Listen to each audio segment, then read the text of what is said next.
Hey guys, tonight we travel to a place where the sun never seems to stop staring at you. A dry, endless horizon of gold and ochre, where even the lizards pause to consider their life choices. We're heading into the deserts of ancient Persia, where people somehow managed to grow gardens so lush and cool that even the air itself sighed in relief. You probably wouldn't last an afternoon there. No sunscreen, no cold drinks, no air conditioning. Yet somehow, centuries ago, they built oases so soothing that travelers wrote poetry about them for generations. So, before you get comfortable, take a moment to like the video and subscribe, but only if you genuinely enjoy what I do here. And while you're settling in, drop your location and the local time in the comments. I always love seeing where in the world you're listening from. Now, dim the lights, maybe turn on a fan for that soft background hum, and let's ease into tonight's journey together. The heat hits you first. Dry, heavy, like an invisible wool blanket pulled tight across your face. You squint through the shimmer of the Iranian plateau, that vast expanse stretching between mountains and mirages. The year could be something like 500 BCE, or, if you prefer, a few heartbeats before air conditioning was invented. The sun is merciless, and yet somewhere ahead, beyond the haze and sand, there's a green shimmer, the promise of a garden. You start walking toward it, feet crunching over pebbled dust, imagining what madness made anyone attempt to plant roses here. This isn't the easy green of river valleys. This is the domain of heat that hums. And yet, the Persians, being the sort who built empires out of impossible geography, looked at this landscape and said, "Yes, this will do nicely for a bit of shade." The first garden you glimpse feels like an illusion. Tall mud brick walls, their baked surfaces glowing peach in the light. Beyond them, something cool stirs, perhaps a rustle of leaves, maybe even the faint sound of water. Water in a desert is like a whispered rumor of another world. You reach the entrance arch and step inside. The difference is immediate. The air cools by several degrees, scented faintly with myrtle and damp clay. You breathe in. It feels like exhaling a century of thirst. What the Persians did here wasn't magic. It was mathematics disguised as beauty. They called such places peridaisa, meaning walled enclosure. That word, through many centuries and a few languages, became paradise. So yes, the place you imagine when someone says heavenly garden started here, in the middle of a desert that didn't want to cooperate. You wander deeper, marveling at how the light shifts as if choreographed. The trees are positioned to shade the pathways at just the right hours, their branches trimmed to catch breezes rather than block them. Even the walls seem designed to breathe, thick enough to hold the night's coolness, releasing it slowly through the day. Historians still argue whether early Persian gardeners thought of this as art or science, but the result was both, a living equation that turned climate into comfort. Near a square pool, a gardener tends to a patch of mint, humming quietly. His tools are simple, bronze shears, a clay jug, but his skill is extraordinary. He's part engineer, part philosopher, part therapist to the plants. He knows which roots drink deeply and which prefer the shade of others. He knows when the mountain snows melt and how long it takes for that meltwater to reach the garden through hidden tunnels carved beneath the ground. You'll meet those tunnels soon, but for now, you just listen to the water trickle and realize this man is air conditioning the desert by hand. The mainstream fact here is easy to admire. Ancient Persian gardens were some of the first in the world designed with deliberate microclimates in mind. But the quirky part? Many were laid out using the same ratios later used in Persian music. The patterns of sound mirrored the patterns of space, creating harmony not only for the eyes and ears, but for the skin itself. You pause by a shallow channel running between cypress trees. The water glides so slowly that you almost can't tell which way it flows. A dragonfly skims the surface, flashing metallic blue before darting off. Somewhere above, a dove coos lazily from a roof beam. It's all designed for serenity, the slow rhythms, the geometric calm, the sense that nature here obeys a gentle human logic. It's easy to romanticize this now, standing in the filtered sunlight, but you remember the blistering heat outside those walls. Someone had to dig the irrigation tunnels, haul the stones, and coax these trees to grow in sand. You look down at your own feet and imagine doing that barefoot. Suddenly, the fan in your bedroom feels like divine technology. Persian kings, of course, adored these gardens. They weren't just for relaxation, they were propaganda in bloom. Each garden whispered, "Look upon our control of the land, our mastery of water, our power to create paradise where there should be none." When King Cyrus built his garden at Pasargadae, it was as much a message to rivals as it was a place to nap under a tree. Scholars still debate whether Cyrus actually walked barefoot through his garden like the poets claim, or whether that detail was added later for charm. But it's a lovely thought. A king pausing to feel cool earth between his toes in the middle of a desert empire. You find yourself smiling at the thought. There's something soothing about imagining such deliberate beauty in such a hostile place. It makes you wonder how much of modern comfort is just rediscovering old wisdom. The hum of your fan echoes faintly like the whisper of those ancient breezes. And suddenly, you feel a kinship across millennia. As you stroll toward the far wall, you pass through a narrow passage where the air grows cooler still. The corridor bends slightly, revealing a small alcove where someone has carved verses into the plaster. A short poem about rivers, gardens, and patience. You can't read it, not exactly, but you feel its rhythm. The rise and fall, the measured grace of someone who knew time moves slowly here. You lean against the wall and listen. There's a trickling sound beneath your feet. Subtle, constant, purposeful. The heartbeat of a Qanat. You don't know it yet, but this gentle underground river will change everything about how people survive the desert. For now, you just close your eyes and let the air move softly across your face. Outside these walls, the desert still burns. But inside, you can almost forget it exists. You step deeper into the shade, where the hum of water grows steadier, almost like the slow breathing of the earth itself.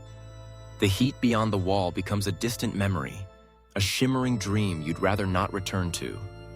Here, in this fragile oasis, it's all careful design. Nothing random, nothing wasted. Every leaf, every stone, every drop of water obeys a vision that began in a royal mind. It's said that Persian kings didn't just want gardens, they wanted statements.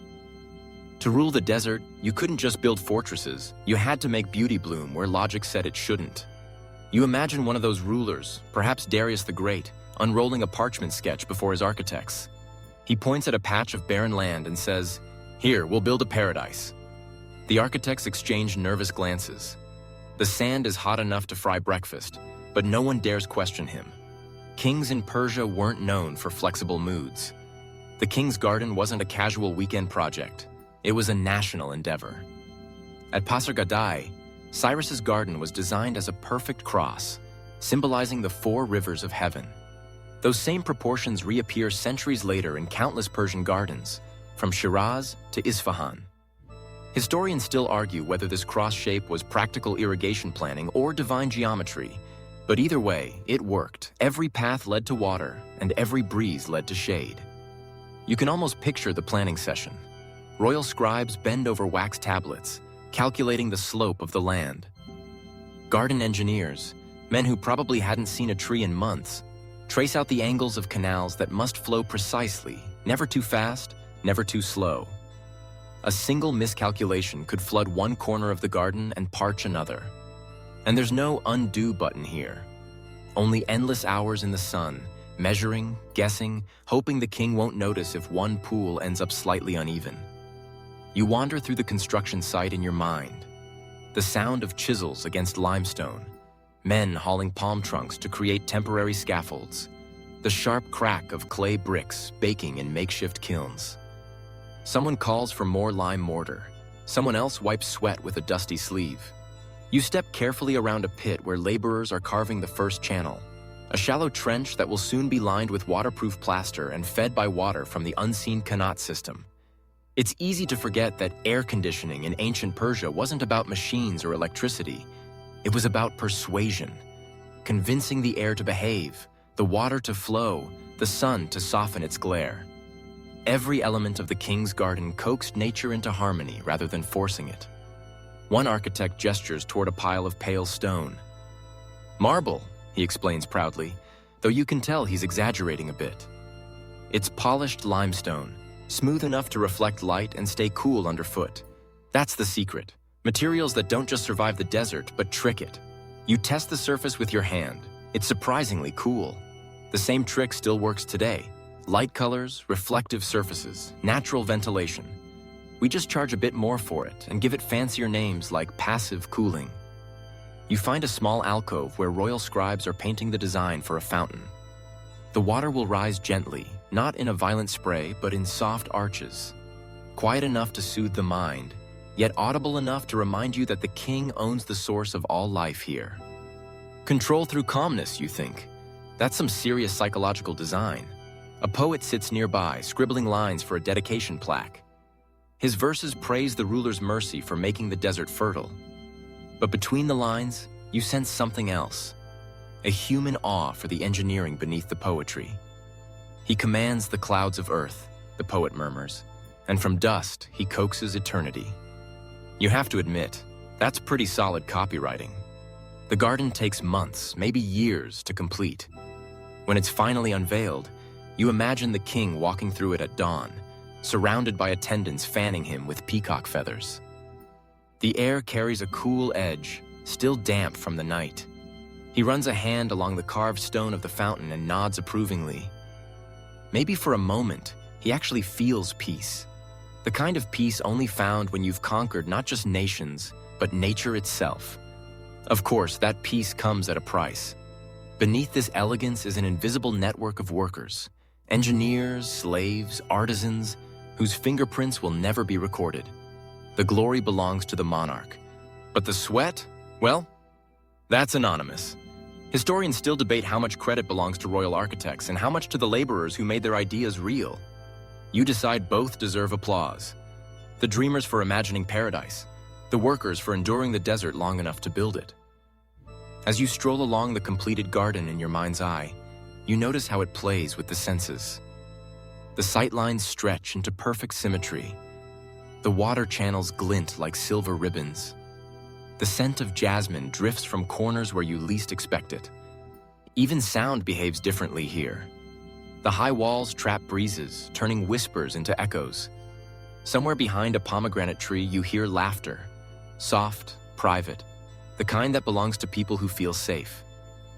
You realize this was part of the royal vision too.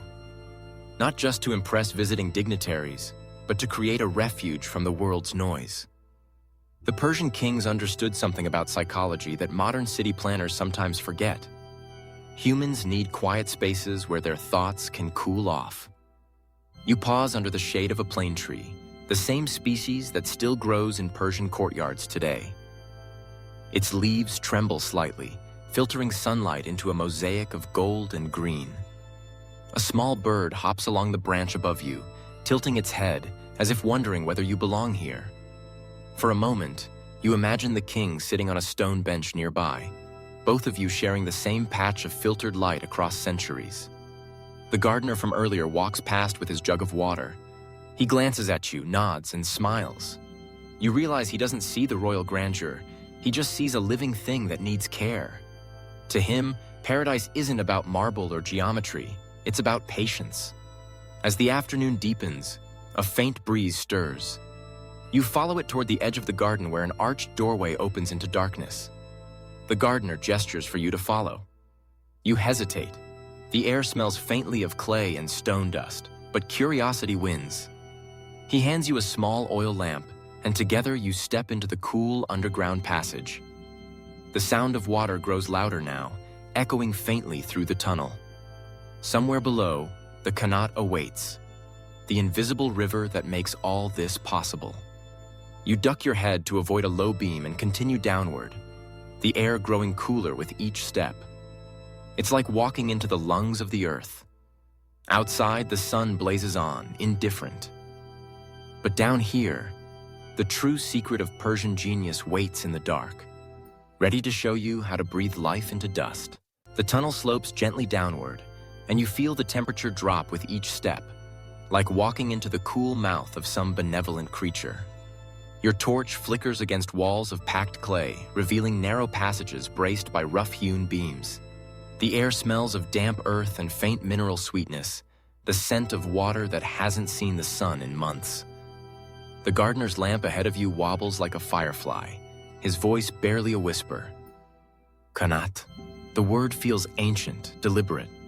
It's the lifeline of the Persian desert, an invention so clever it might as well be sorcery. You crouch slightly as the tunnel narrows, listening to the faint trickle below your feet.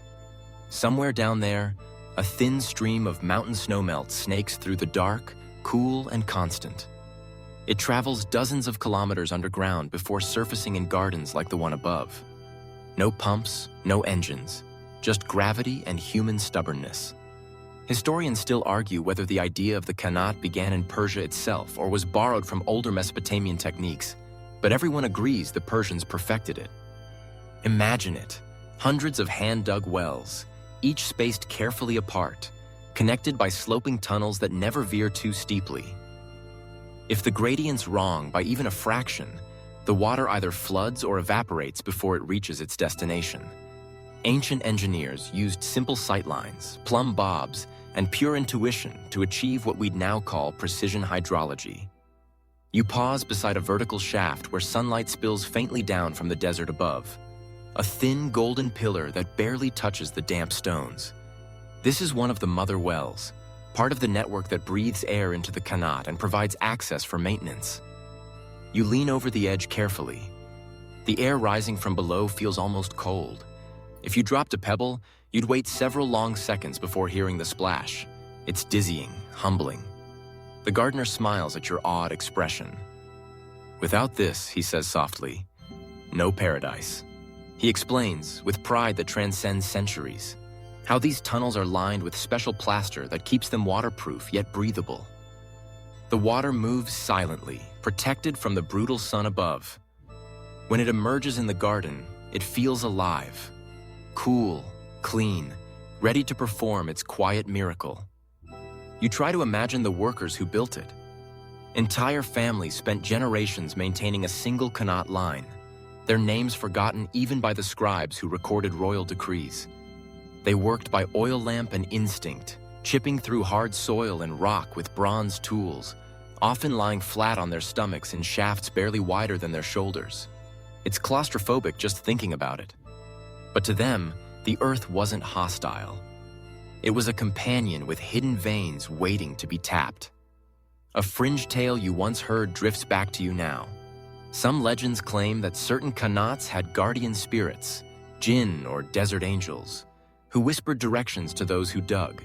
It's the kind of story people tell when they can't quite explain how such feats were possible with so little technology. You smile to yourself. Maybe it wasn't spirits. Maybe it was just the sound of flowing water echoing through the dark, tricking tired minds into believing the earth itself was speaking. The gardener gestures toward a small alcove carved into the tunnel wall. Inside sits a clay jug half buried in cool sand. He lifts it carefully, uncorks it, and offers you a sip. The water tastes faintly of minerals, crisp and shockingly cold. It's hard to believe it came from the same world that roasted you a few hours ago. The mountains send it to us, he murmurs. We just guide it gently. Above ground, the world depends on this invisible network.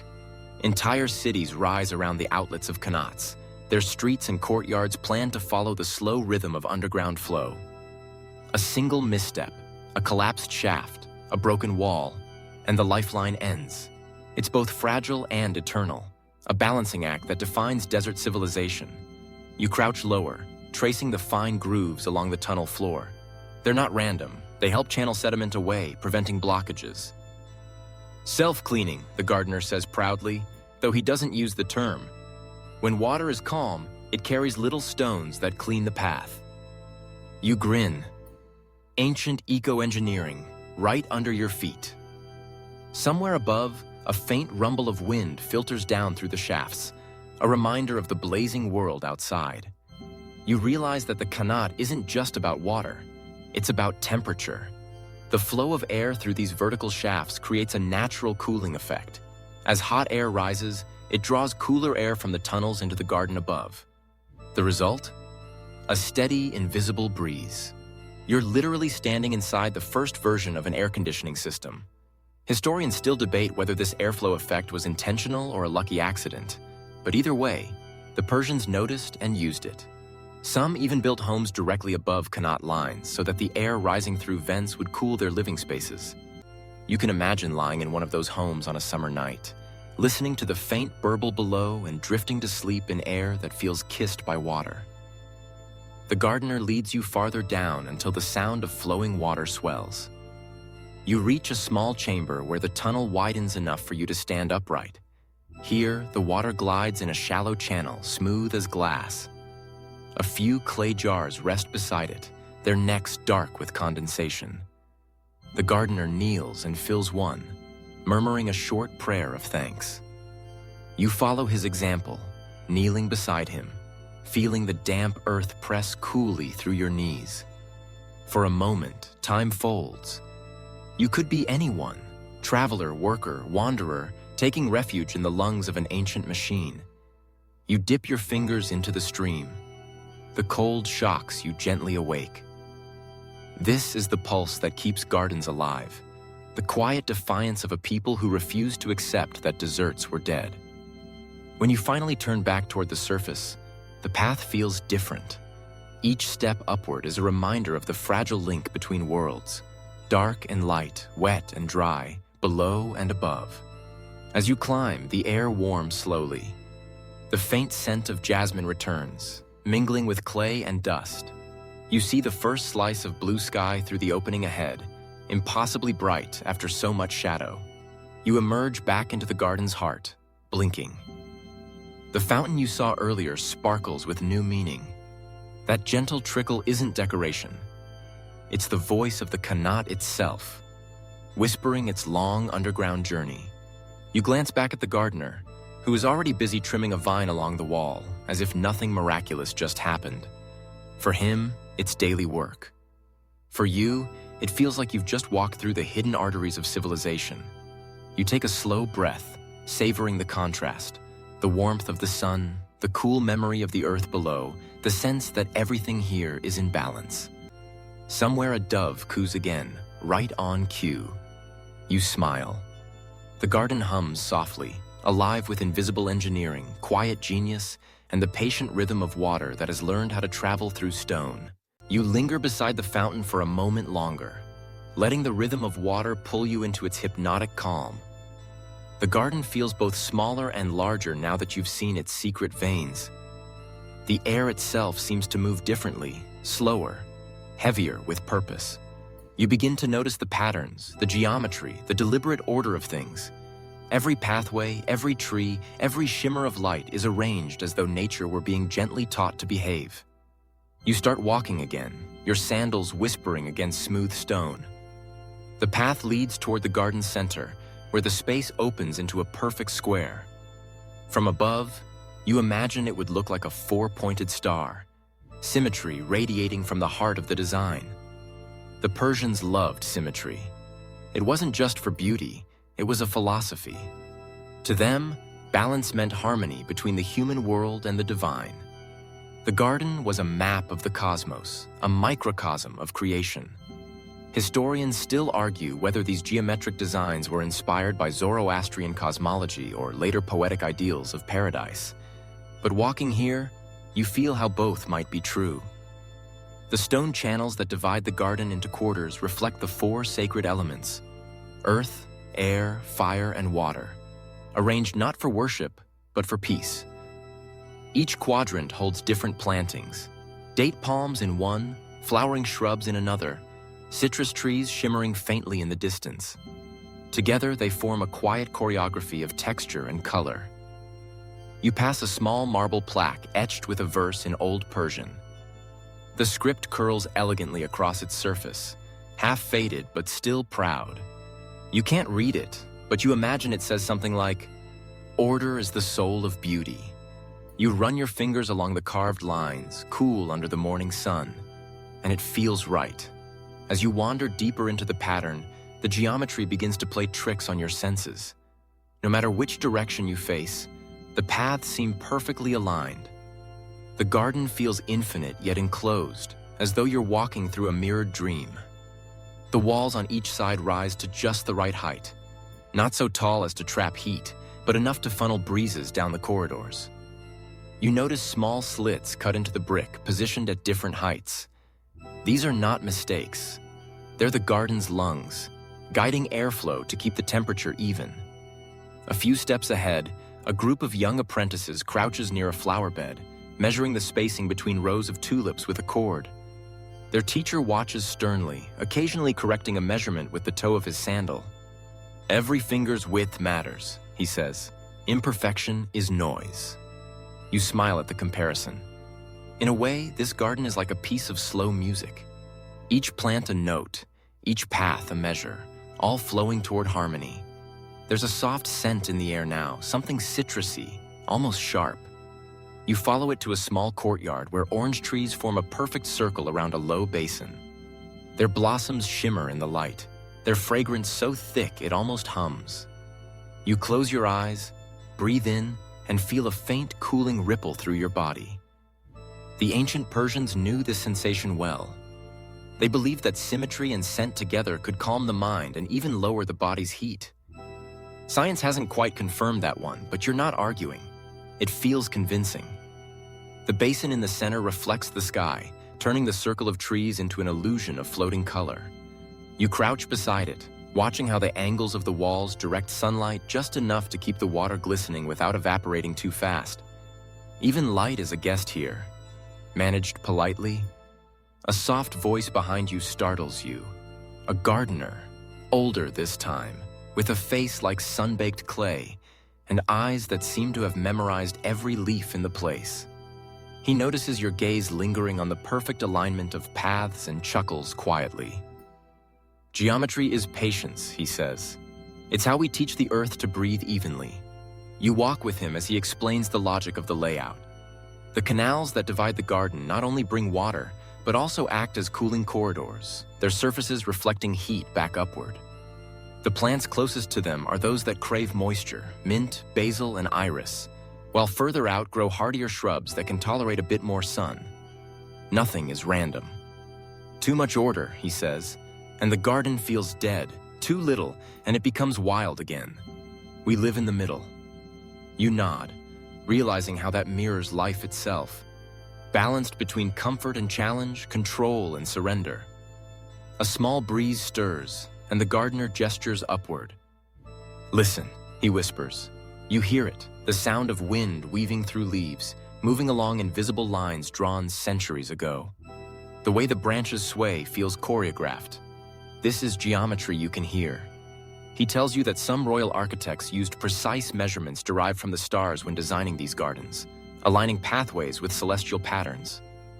"The heavens above, the water below," he says, "and between them, the people, walking in peace." You can't tell if it's myth or truth, but it doesn't matter. The story feels right, and in this place, rightness is a kind of reality. You pass a low archway leading into a shaded colonnade where sunlight filters through wooden latticework. The pattern spills across the ground like liquid lace, shifting slowly as the day passes. You step into its shadow and realize how intentional even this play of light is. It keeps the walkway cool while painting beauty into every hour. You trail your fingers across the carved wood, feeling its texture, the faint stickiness of sap preserved by heat. Somewhere beyond the wall, the sound of distant chimes mixes with birdsong. The gardener points toward a corner where the wall meets a square tower.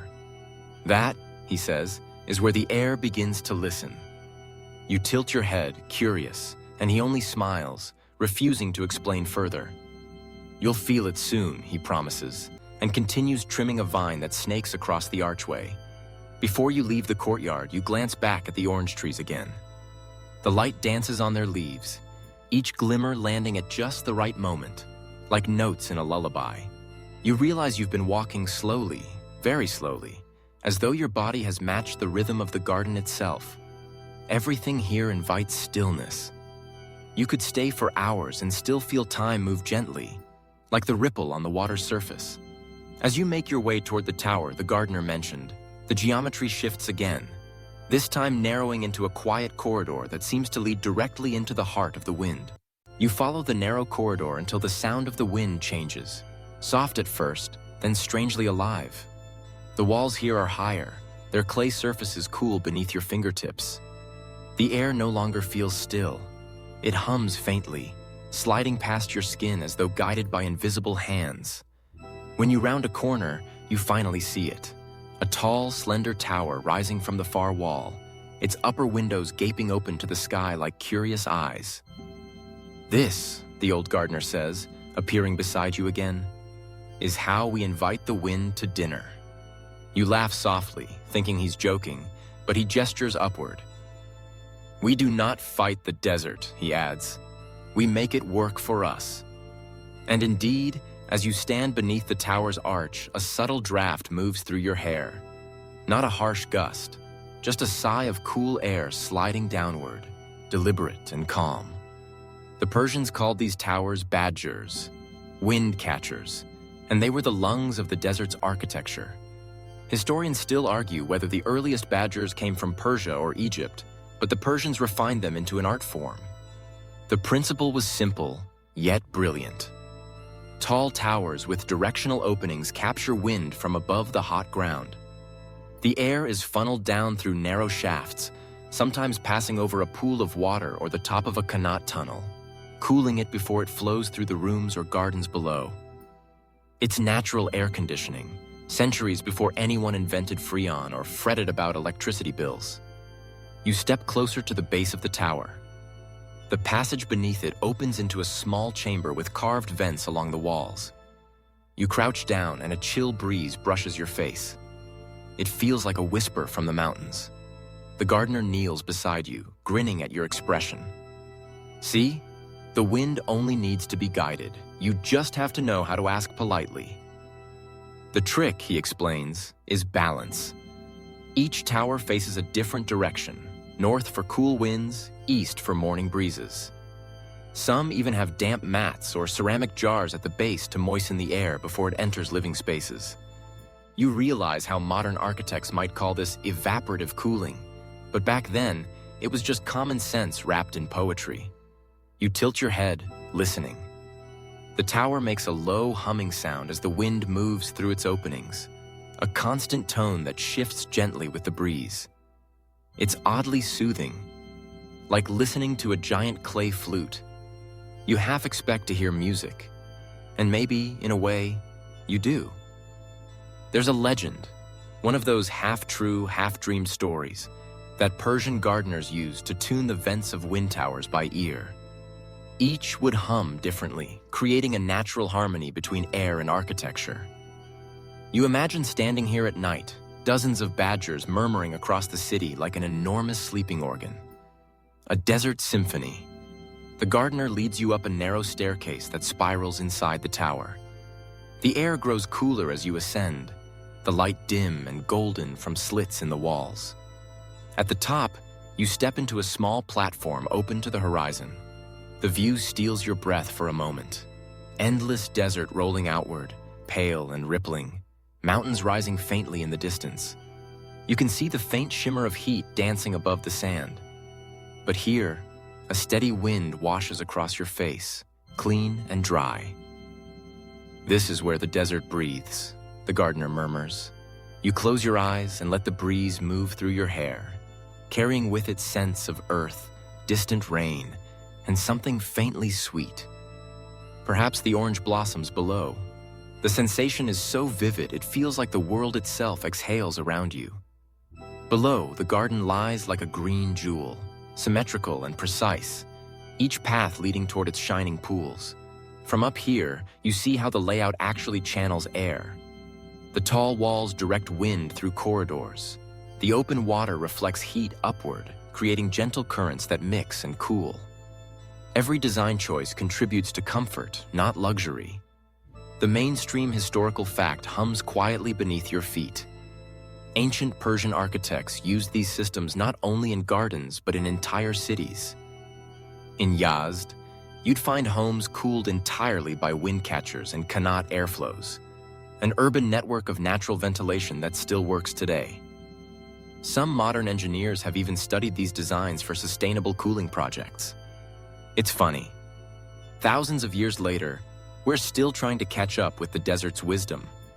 Down below, the gardener calls your attention to the walls themselves. Up close, you can see that the clay isn't flat, it's textured, slightly rippled. We call it carmore, he explains, tapping the surface lightly. The texture scatters sunlight, reducing glare and keeping the walls cooler. He smiles. Even the walls prefer shade. You can't help but chuckle at that. As you descend the spiral again, you notice something strange. The air feels alive, almost playful. It darts around corners, teasing strands of your hair, carrying faint sounds from far away. You could swear you hear the tinkling of chimes, maybe a child's laughter from the other side of the garden. The wind gathers memories here. You step back into the courtyard where the sun spills across the tiled floor in geometric patterns. The gardener points toward the far end of the pool, where small arches create shaded alcoves. When the air leaves the tower, he says, it must travel gently through the water and trees. It learns to be kind. You smile at that phrasing. It learns to be kind. That's exactly how it feels. The breeze that reaches you now is tender, like someone cooling your forehead with a damp cloth. It carries with it the sound of trickling water and the faint sweetness of basil. You stand quietly, letting the coolness sink into your skin. The heat that once felt oppressive now feels balanced, softened by design and patience. You remember the gardener's earlier words. We do not fight the desert. You realize how modern we are in our arrogance, always resisting, always overpowering, while the Persians simply invited nature to cooperate. Historians still debate whether these gardens were meant primarily for royalty's comfort or for spiritual contemplation. Perhaps they were both. Standing here, feeling the wind and water harmonize, you can believe that the line between luxury and meditation was thin indeed. A small bird flutters from the tower's window, riding the upward current. Its wings glint white for a moment before it disappears into the blue sky. You watch it go and think how this entire place feels like flight, the movement of air given shape, the promise that even in the hottest world, relief is always within reach if you learn how to listen to the wind. The gardener claps your shoulder gently. Come, he says, you've met the air. Now you should meet the water's reflection. You follow him back toward the heart of the garden, where the sunlight gleams across the surface of a long pool. The air hums softly at your back, whispering approval as you go. The sunlight catches on the water ahead of you, turning the pool into a mirror that seems to swallow the sky. You slow your steps instinctively. The reflection is almost blinding at first, then calming, as if your eyes learn the rhythm of the light. You kneel beside the edge and dip your fingers in. The surface trembles, sending rings of brightness drifting toward the opposite bank. The gardener crouches beside you, his reflection wavering in the water like a second self. Every garden needs to speak, he says softly. This one speaks in ripples. It's cooler here, noticeably so. The faint breeze from the wind tower glides across the pool, gathering moisture before continuing down the shaded paths. You can feel it, a subtle shift in the air, like invisible silk brushing over your arms. The sound of the water trickling through narrow channels is rhythmic, hypnotic, almost a language. The Persians called these slender waterways jui, veins of the garden, guiding water with mathematical precision so that every corner would feel alive. You realize the entire design is a symphony of opposites. Motion and stillness, reflection and depth. The symmetry of the Chahar Bagh layout, 4 quadrants divided by waterways, wasn't just visual harmony. It created airflow. The channels guided wind along the same routes as the water, amplifying the cooling effect. The more you study it, the more you understand that every design choice hides a second purpose. Historians still argue whether these pools were primarily for temperature control or spiritual contemplation. The truth, as always, lies somewhere in the shimmer between. To a Persian king, sitting beside a mirrored pool wasn't only about comfort, it was about perspective. He could see the heavens reflected at his feet, reminding him that even a ruler must look down to glimpse eternity. You trail your hand along the water's surface and watch the reflection break and heal again. The heat seems to dissolve from your skin. So, you murmur, half to yourself, this is air conditioning for the soul. The gardener chuckles. You could say that, though we simply called it peace. He gestures toward a series of small fountains spaced evenly across the pool. Each one releases a slow, steady stream that rises, sparkles in the light, and falls again with a soft plip. The rhythm is so gentle that you find yourself matching your breathing to it. The sound masks the harsher noises of life outside the walls. The shouts from distant markets, the bray of donkeys, even the rustle of hot wind through the streets. Inside the garden, there's only this conversation between air and water. You sit for a moment, imagining how this must have looked centuries ago during a royal feast. Cushions scattered beneath the cypress trees, copper trays of fruit reflecting the lamplight, servants gliding by with quiet efficiency. Perhaps musicians sat at the pool's edge, their strings vibrating in harmony with the water's rhythm. You can almost hear it now, a low hum of lutes and laughter mingling with the splash of fountains. There's a fringe theory, the gardener tells you, that the placement of fountains followed acoustic principles.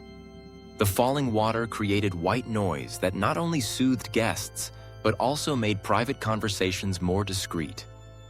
You grin at the idea, the first ancient sound masking system for gossiping nobility. It's the kind of clever practicality that makes the Persian mind endlessly fascinating.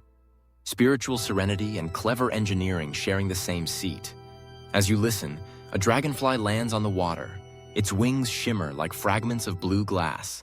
The breeze stirs again, and tiny ripples carry the insect gently across the surface before it lifts away. The movement seems to slow the world. The gardener begins to tell you about the art of reflection itself. A pool like this, he says, is a map of heaven. The stars live in it when the sun sleeps. You look into the water and picture a night version of this place. Lanterns flickering along the walls, moonlight silvering the surface, constellations doubled and trembling with every breath of wind. The stars, the wind, the water, all sharing the same choreography. There's something deeply human in that. Our need to organize beauty, to measure infinity with geometry. He leads you along the pool to a shaded alcove where thin channels of water snake under the tiles, feeding smaller basins. When you touch one, it's almost cold. This, he says proudly, is the trick that makes the night colder still. The channels are lined with pale stone that stays cool even under the day's sun. As water runs through, it absorbs the night's chill, storing it beneath the garden's skin, its ancient thermal massing. Another accidental modern principle wrapped in ancient poetry. You lean down, feeling the coolness radiate upward. So, you ask, the garden remembers the night? He nods, and the night remembers the day. You both laugh softly, though the idea stays with you. There's something comforting about that thought, the world quietly balancing itself, night cooling day, day warming night, everything looping together like a conversation that never ends. The gardener tosses a small petal onto the pool. You watch as it drifts slowly, spinning lazily until it comes to rest near the center. In the palace, he says, when the Shah wanted to meditate, he would watch how long it took a petal to cross the pool. The longer it took, the calmer he became. You smirk. So, ancient mindfulness training? Something like that, he says with a twinkle. Except the Shah didn't have to sit cross-legged. The faint laughter fades into the hum of water. A warm breeze brushes past you, carrying with it the scent of roses and damp stone. You can feel the air shift again, cooler, smoother, as though the pool itself is breathing out. There's an elegant practicality to it all, hidden under the poetry. The moving water evaporates, lowering the ambient temperature by a few precious degrees. Combined with wind catchers and shaded walls, it can make a desert afternoon surprisingly bearable. The gardener says, people think the garden is still, but it never stops working. Every drop moves with purpose. Historians still puzzle over how Persian engineers achieve such precise balance. Too much flow and the channels flood. Too little and the water stagnates. Some suspect they used clever clay gates and subtle tilts in the tiles. Measurements so fine they were likely made by intuition rather than ruler. You find that believable. Standing here, you can feel how instinct, patience, and art fused into something timeless. As the light softens toward evening, you notice how the water reflects not just the sky, but the entire mood of the hour. The orange glow of sunset stretches across the surface like melted copper. The garden seems to exhale again, its sounds deepening, its colors mellowing. The gardener picks up a smooth stone and tosses it gently into the pool. The splash is soft, the circles wide. Every ripple, he says, is a reminder that peace is never still. It moves quietly, just enough to keep breathing. You sit there for a while, letting that thought settle in. The desert beyond these walls still burns and storms. But here, inside this rectangle of water and wind, the world makes sense. You feel the tension leave your shoulders, replaced by that peculiar stillness that only moving water can teach. And when the first star appears in the mirrored pool before it appears in the sky, you understand exactly what he means. The garden breathes first. The heavens follow. The air smells sweeter now, and you realize the scent isn't just from the water. It's coming from the garden itself, from rows of plants chosen as carefully as the stones in the pathways. The gardener gestures for you to follow him toward a shaded corner where low hedges of myrtle and rose grow thick beside the channels. We cool the air, he says, not only with wind and water, but with fragrance. You kneel and inhale. The perfume of the roses is heavy, almost dizzying, softened by the herbal sharpness of basil and mint. There's something unexpectedly physical about the smell, like a cool cloth across your face. Scent changes temperature, he says, as though it's the most obvious thing in the world. At least to the mind. It's true, you can feel it happen. The hot sunlight above you seems to fade, replaced by this fragrant, invisible shadow. You wonder if ancient Persian gardeners understood the psychology of cooling, the way smell, sound, and memory could trick the body into calm. They might not have had neuroscience, but they had experience. Historians still argue whether these gardens were intended for therapy or ceremony, but what you smell now feels like both. Every plant seems chosen for a purpose. Basil to sharpen the air, myrtles for peace, roses for the heart. You touch a stem, and it leaves oil on your fingertips. A faint golden residue that carries the sun's warmth even in shade. The gardener plucks a rose and crushes it gently between his palms. He lets you lean close. The scent is deeper now, more intimate, like warm honey. We call this the perfume of patience, he says. It takes a whole morning just to collect enough petals for one small vial. He smiles. And by noon, the gardener smells better than the king. You laugh, the sound echoing softly against the high mud brick walls. Bees drift lazily between the flowers, as though drunk on their own work. Somewhere nearby, water chuckles along the channels, a sound so constant you no longer notice it until it stops for a heartbeat. Then you realize how it has been carrying you, like background music for thought. You remember reading that ancient Persians were the first to distill rosewater on a large scale. It wasn't just for perfume, it cooled rooms when sprinkled on walls or fountains, refreshed travelers, and even flavored food. You imagine servants walking slowly through palace corridors, flicking rosewater from copper bowls into the air, releasing waves of scent that acted as the world's earliest air freshener and mood stabilizer. There's even a curious fringe story that the Persian word for paradise, pairidaitsa, was first used to describe these walled, perfumed gardens. The Greeks borrowed it as paradeisos, and the word traveled all the way into English as paradise. You glance around the walls, the fountains, the trees, and realize how literal that connection feels. Heaven, it seems, was designed to smell like basil and rosewater. The gardener leads you down a narrower path lined with tall cypress trees. Their needles whisper softly in the wind, releasing a resinous scent that cuts through the sweetness. Too much rose, he says, and the mind grows sleepy. The cypress keeps you awake enough to enjoy it. That balance again, heat and coolness, sweetness and sharpness, shadow and sun. Everything here works in conversation, never in conflict. You notice how the plants aren't randomly placed. Taller trees at the edges break the sunlight before it reaches the inner paths. Shorter shrubs create pockets of scent that collect in cooler air near the ground. Even the ground cover, the mint, the thyme, adds to the illusion of coolness. Step on one, and the breeze itself smells green. You pause beside a patch of lilies growing in shallow stone basins.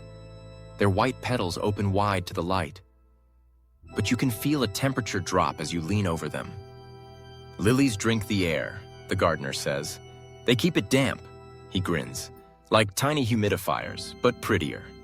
The thought makes you laugh again.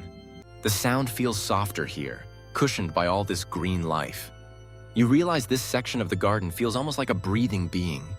Each plant and organ working quietly, scent as blood, breeze as breath. He bends to pick a sprig of mint and offers it to you.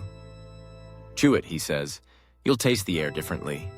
You obey, and instantly the world shifts. The mint bursts coolness across your tongue, and the air that follows feels almost cold as it enters your lungs. See? He chuckles. The mind is the best cooling system. You think of modern air conditioning again, how it dries the air, hums mechanically, isolates you from the outdoors. This, by contrast, feels human, organic, social. The gardener says softly, "A machine can cool your skin. A garden cools your thoughts." You find yourself nodding before realizing he's absolutely right. The breeze strengthens briefly, stirring the leaves. The mingled scents of mint, basil, rose, and cypress rise around you, forming a perfume that's impossible to describe, only to feel. The sensation moves through you like a small sigh of relief, the kind you take after finishing a long day. You wonder how many kings sat exactly here centuries ago, inhaling this same blend, their minds quieted by the invisible chemistry of the garden. The gardener tells you about seasonal planting, roses for spring, jasmine for summer nights, and narcissus for winter days when even the sun needed cheering up. Some plants, he explains, were chosen for their sound as much as scent, grasses that rustled softly in the breeze, leaves that clicked faintly like whispered prayers. We grew silence on purpose, he says. Every leaf knew its role. There's one particularly strange tale, half rumor, half miracle, that you find yourself clinging to. Some say that in the royal gardens of Shiraz, gardeners would sprinkle saffron-infused water onto the paths at sunset. As the air cooled, the aroma would rise with the evening dew, tinting the air gold in the lamplight. It sounds too beautiful to be true, but you want to believe it anyway. The gardener grins when you mention it. "Ah, the saffron paths," he says. "That might be true, though some say the king simply liked yellow shoes." You both laugh again, the easy kind of laughter that only happens when the world around you feels safe. The air moves softly through the cypress grove, and you can hear the hum of distant bees fading into the gentle murmur of running water. Historians still debate how much meaning the ancient Persians attached to each plant. Some believe every blossom symbolized a virtue or emotion. The rose for love, the cypress for endurance, the jasmine for grace. Others argue that the symbolism came later, layered over practical design. But standing here, breathing in centuries of cultivated fragrance, you feel that both could be true. The garden is an argument between the senses and the soul, and both sides are winning. You close your eyes for a moment. The perfume surrounds you completely, cool and slow, like a dream that lingers after waking. Somewhere nearby, a fountain sighs, and you imagine the air carrying each droplet upward, scented and alive. You take one more deep breath and feel your pulse slow, your mind loosen. The gardener's voice drifts to you like a whisper. Now you understand why we called them gardens of breath. The wind itself becomes perfume, and perfume becomes memory. You open your eyes again, and the path ahead glows in the slanting afternoon light. The roses tremble slightly, as if nodding approval. The world smells alive, and suddenly, you can't tell where the air ends and you begin. You walk deeper into the garden, and the air grows stiller. Not heavy, but purposeful, as if the space itself is holding its breath. The gardener gestures for you to pause. Before you stretches a wide courtyard paved in pale stone, divided by 4 narrow water channels that meet at the center. Around the edges, trees rise in perfect symmetry, their shadows casting cool geometry on the ground. "This," he says softly, "is the heart of paradise." You stand at the edge of the design and instantly recognize the pattern, the famous Chahar Bagh, the 4-part garden. Each quarter represents one of the sacred rivers flowing through heaven: water, milk, honey, and wine. You don't see those substances here, thankfully, just the quiet glitter of water running in measured lines. But the symbolism lingers like the scent of roses still caught in your clothes. "Everything here," the gardener continues, "was made to remind you of eternity." He gestures at the symmetry. "When you walk here, you are at the center of the world. The garden reminds you, life is balance, death is imbalance." His voice grows faint, almost reverent. You can tell this part of the tour is less about engineering and more about belief. The sun catches the water channels, and you notice how they're positioned to reflect light upward. It's not just decoration. The reflections bounce between the walls, softening the glare, creating a moving shimmer that tricks your eyes into feeling cooler. The garden's geometry, you realize, isn't just beautiful, it's functional. Historians still argue whether this spiritual geometry came before the practical design or grew from it. Did the Persians create order to please the gods? Or did the gods reward them with order that pleased the senses? You suspect both answers are true. The gardener invites you to step forward. As your sandals touch the warm stone, you notice how it feels smoother here, the joints between tiles nearly invisible. "The garden is a mirror of the soul," he says, "and the soul must be without cracks." You smile faintly, but the moment feels sincere. The symmetry is hypnotic. Every tree, every stone, every waterway seems placed by an invisible compass. You can't help but slow down, matching your pace to the measured rhythm of the space.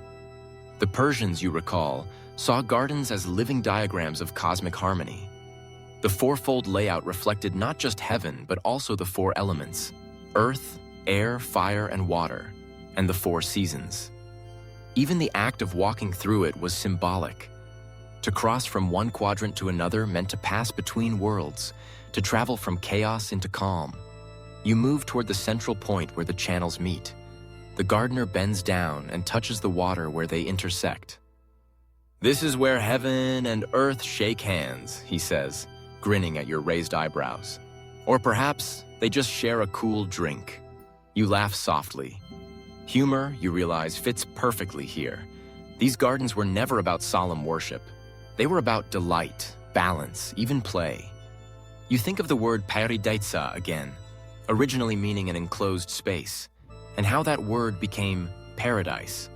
The Persians didn't invent heaven, they simply built a working prototype.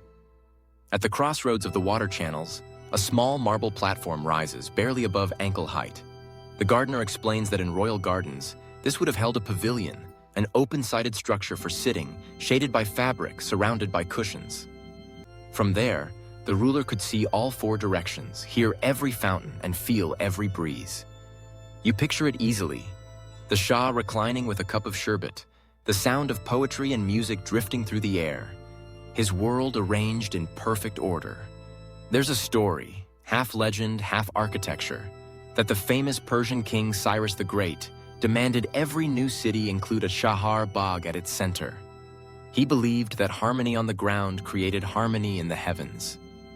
You can imagine the decree being read aloud by sweating scribes in some half-built desert town, while the workers quietly cursed him for demanding a garden where no rain fell. But centuries later, they succeeded, and the design endured from Persia to Mughal India to Moorish Spain. You've walked through its echoes, at the Taj Mahal, at the Alhambra, without realizing their Persian roots. The gardener kneels to scoop up a handful of water, then lets it spill back between his fingers. The sunlight turns each droplet into a tiny jewel. "The water divides the world," he says, "but the reflection unites it." The thought lingers. You glance around again, realizing that wherever you stand, something reflects something else. The trees in the pool, the walls in the tiles, your face in the water's movement. It's disorienting and strangely peaceful. The geometry pulls your thoughts inward, as though the world has folded neatly around you. You notice now that each quadrant of the garden isn't identical after all. One holds fruit trees, pomegranates, apricots, figs. Another blooms with flowers. A third has tall shade trees. The last, herbs and soft grasses. The 4 rivers, the gardener says again. One for sweetness, one for scent, one for nourishment, one for shade. You brush a leaf and watch it drift down into a channel caught by the current. And what about this river? You ask, smiling. He shrugs. Ah, that's the river of distraction. It carries away whatever thoughts you didn't need. You laugh quietly. It's easy to see why philosophers and poets loved these spaces. They were designed not only to please kings, but to soothe minds. The mathematician felt at home here, tracing lines of logic in the layout. The poet saw metaphors in every fountain. Even the weary traveler, dusty from the road, found rest in symmetry. The garden, you realize, is more than landscape. It's therapy disguised as architecture. The gardener sits beside you on the low marble platform. You know, he says, we never saw this garden as decoration. It was a model for the universe. Water flows through everything, dividing life into manageable parts. Trees rise between them, showing how to live upright between chaos and calm. His eyes crinkle as he smiles. And in the middle, peace waits for whoever can be still long enough to notice. You look around again. The longer you stare, the more perfect it feels. Too perfect, almost. Then a breeze shifts. The reflection trembles, a leaf floats down, and the symmetry breaks just enough to feel alive. The moment feels human again. Historians still debate how these gardens were used day to day. Ritual grounds, royal retreats, or public spaces. But sitting here, with the breeze on your skin and the scent of basil rising from the quadrants, you realize it doesn't matter. Their purpose wasn't to impress. It was to remind. To remind anyone who entered that the world could be shaped into peace if only for a little while. The gardener leans back on his hands. When the wind touches the water, he says, it remembers heaven. When it touches your face, it hopes you will too. You let your eyes drift closed. For a moment, all the elements, the air, the scent, the geometry, merge into one feeling. It's not awe or excitement.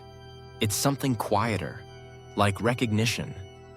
You've been here before, in some forgotten dream, walking the symmetry between waking and sleep. And as the water continues its whispering, the sun softens and the breeze cools your neck, you realize the Persians may have been right all along. Paradise isn't above or beyond. It's right here, moving gently through the air. The afternoon light grows honey-colored as you wander toward the quieter edges of the garden. The laughter of fountains fades into the soft rustle of palm fronds, and you begin to notice people moving slowly between the rows of trees. Bent figures in loose linen, their faces shaded by wide straw hats. These are the real keepers of paradise, the servants and gardeners whose hands make the illusion of effortless beauty possible. The head gardener waves you over. We, he says with a grin, are the invisible ones. His hands are dark from the sun, the nails polished by soil. You realize how strange it is.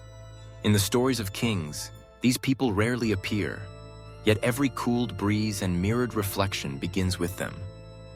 He hands you a shallow clay bowl of water. It's cool, almost cold, drawn directly from the Qanat tunnels beneath your feet. You drink, tasting minerals and mountain dust. Every drop, he says, has traveled farther than most men. You follow him through a narrow passage where vines climb the wall. Here, hidden from the formal geometry of the main garden, lies the work zone. Storage pots, tools carved from wood, baskets of petals waiting to be distilled into oil.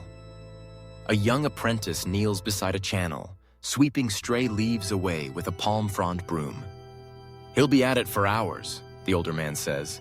If the channels clog, the air forgets to move. The idea makes you smile. Even the air needs reminders. You ask how they maintain such precision without modern tools. He shrugs. By listening. He crouches beside the water, pressing his ear near the surface. You can hear if the flow slows down, the tone changes. You try it and realize he's right. The trickle hums at a certain pitch when smooth, drops to a dull murmur when blocked. It's music as maintenance. Historians still argue whether the gardeners of ancient Persia were slaves, servants, or respected specialists.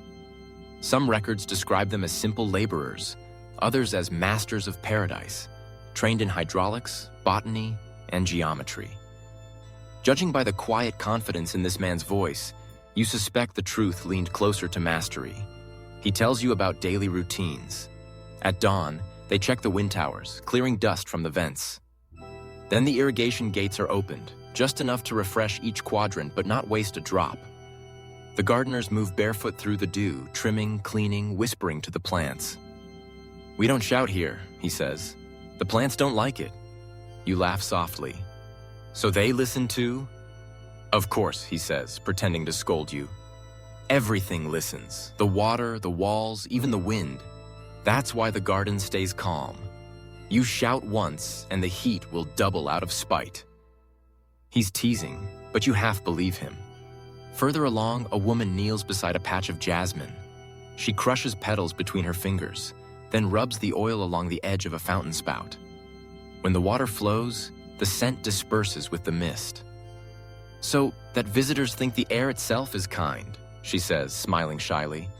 You notice how gracefully they all move. No wasted effort, no rush. Even the way they pour water looks rehearsed. The garden's serenity comes not only from design, but from rhythm, from repetition so ancient it has become art. You pause beside a small shed stacked with amphorae sealed in wax. "Rose water," the man says, tapping one. "And mint syrup for the Shah's sherbet. We keep them cool underground." He lifts a jar from a shaded pit, beads of condensation clinging to its surface. "The earth remembers the cold," he adds proudly. He invites you to sit on a low stone bench, and for a few minutes you watch the gardeners at work.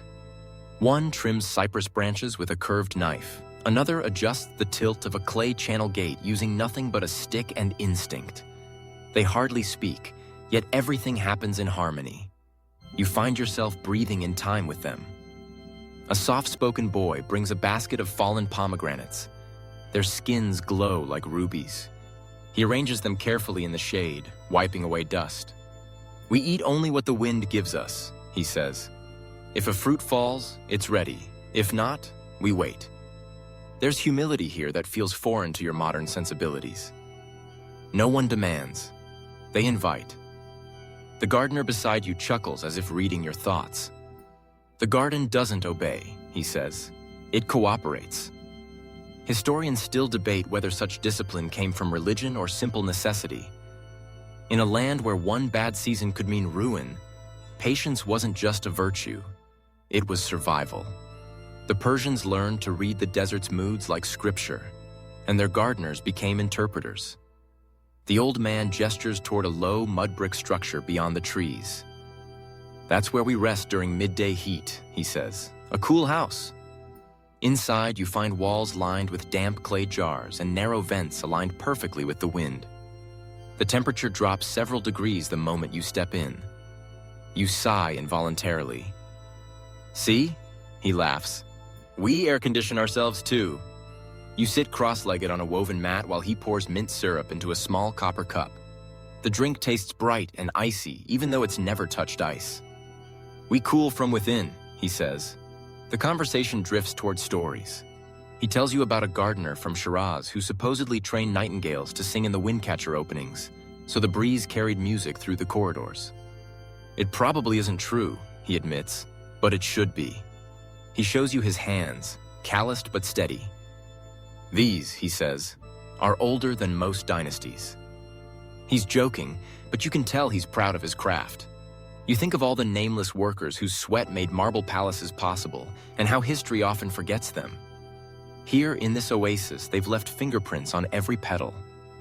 Outside again, you watch them sweep the pathways before sunset, scattering fresh petals and crushed herbs so the night air will carry perfume. You can smell it already, the gentle mixture of rose, basil, and wet stone. The atmosphere changes. Even the light seems to slow. One of the apprentices passes, carrying a lantern to hang by the fountain. The flame flickers in the cooling breeze. You realize dusk is coming, that magical hour when the desert exhales its stored heat and every scent deepens. The head gardener wipes his brow and says, "We finish when the stars arrive. They're our last supervisors." He laughs at his own joke. You look around and feel a quiet awe. Every shimmer of air, every flower's shadow is someone's work. The luxury of the Persian kings wasn't gold or jewels. It was the presence of these unseen hands, shaping calm out of chaos. You ask him what he loves most about his job. He thinks for a long time before answering. "In the morning," he says finally, "when the first wind comes through the tower, it passes over the water and I feel it brush my face. For a moment, I know everything is in balance. That's all I need." You nod, understanding completely. The garden behind him glows in the last of the sun, and the air smells like promise. He grins again. "Come," he says, rising slowly. "You've seen how we keep the day alive. Now you should see how we make the night dream." The sun sinks below the adobe walls, and a cool hush falls over the garden. You follow the head gardener toward a long terrace lined with lanterns, each flame trembling in its glass like a patient heartbeat. "At night," he says, "the garden becomes another world. The heat retreats, the scents come alive, and even the fountains sound different." He's right.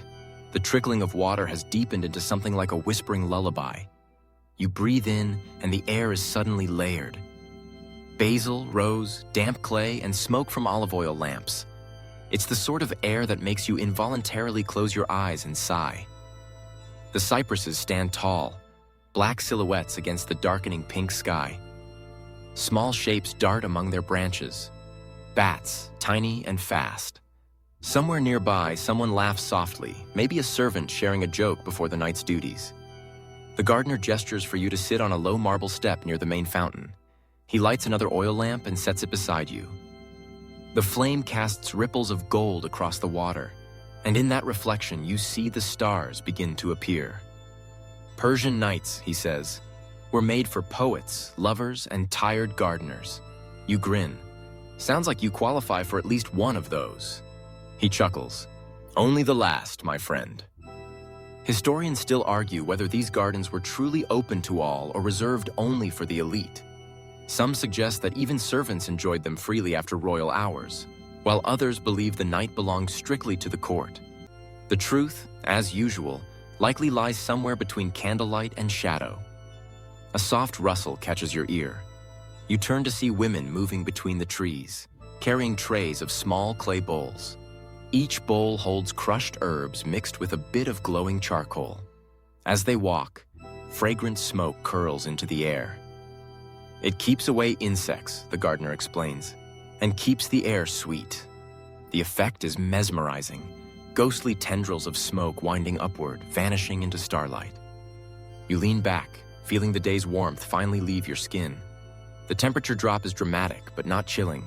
The air feels alive, brushing past your arms in slow, even breaths. The wind catchers, the tall, hollow towers, are working silently above you, funneling currents through the chambers, cooling by movement alone. "It's like the garden is breathing," you whisper. The gardener nods. "Exactly. The earth exhales, we listen." He tells you about how at certain hours, the gardeners used to hang strips of silk from the windcatcher vents. When the air was right, the silk would flutter gently, making a faint rustle like rain. The sound told them the garden's lungs were working. "Some say it was superstition," he says. "Others say it was early airflow science." You decide both explanations are charming enough to coexist. A musician begins to play somewhere, a slow, droning tune on a santur, strings shimmering like starlight itself. The rhythm is gentle, hypnotic.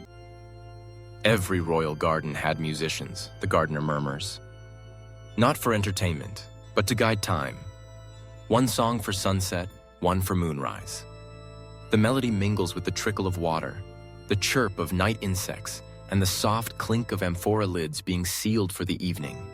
Somewhere a sleepy bird calls once, then falls silent. You wander deeper into the paths, guided only by the flicker of lamps. The glow pools around the trunks of plane trees, glints off the mirrored tiles of a pavilion wall, and catches the edges of white jasmine blossoms that seem to float in darkness. The sound of your footsteps on the gravel is almost too loud. At a small courtyard, a group of guests reclines on low cushions. Silver cups glimmer beside them, sherbet, sweetened with rosewater and snow from distant mountains, carried down in sealed jars wrapped in wool. "They serve it at night," the gardener whispers, "because the air keeps it cold. You sip when offered. The drink is light and floral, the sweetness restrained. It tastes like melted moonlight, you say, and the others laugh softly, politely, as though the night itself is listening." He leans closer. "You know," he says, "some people think the word paradise comes from our word paradisa, a walled garden." He gestures at the enclosure around you. "This is what heaven looked like to the ancients. Not clouds, but cool shade, still water, and good company." The idea settles over you like a silk shawl, comforting, weightless. A small joke from one of the attendants breaks the silence. You don't catch the words, but everyone chuckles. You ask what was said. "He said the stars are jealous," the gardener translates, "because the garden outshines them." You laugh along and he grins. He's wrong, of course. The stars water us from above. The night deepens. The lamps glow steadier now, their oil reservoirs warmed by their own light. Moths drift toward them lazily, like tiny comets. The fountain's rhythm slows. Even the water seems to be resting. You stretch out on the grass beside the walkway, feeling the earth's coolness seep into your back. Overhead, the sky is impossibly wide. You think of the gardener sleeping nearby, of the king perhaps wandering through his private section, of the endless hum of the Qanat water below. The entire system, the tunnels, the channels, the wind towers, the plants, is working together like a living machine built for peace. You ask your guide what happens when sandstorms come. He tilts his head thoughtfully.